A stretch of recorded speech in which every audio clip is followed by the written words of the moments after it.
Hello guys, এখন আপনাদেরকে দেখানো হবে কীভাবে ঝটপট ডাল ভর্তা করা যায় খুব সহজেই।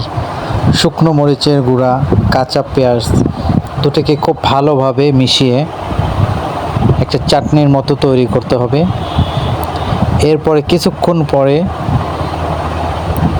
মিক্স করার পর সেদ্ধ করা ডালটাকে উঠিয়ে সেই চাটনি অর্থাৎ কাঁচা পেঁয়াজ এবং শুকনো মরিচের সাথে খুব ভালোভাবে মিক্সড করে ফেলতে হবে।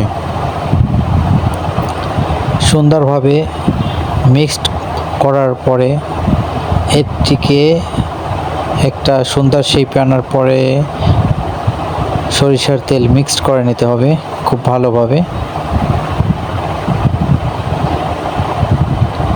পেঁয়াজ, শুকনা মরিচ এবং ডালটাকে ভালোভাবে মিক্স করার পরে পরিবেশন করা যায়। থ্যাঙ্কস।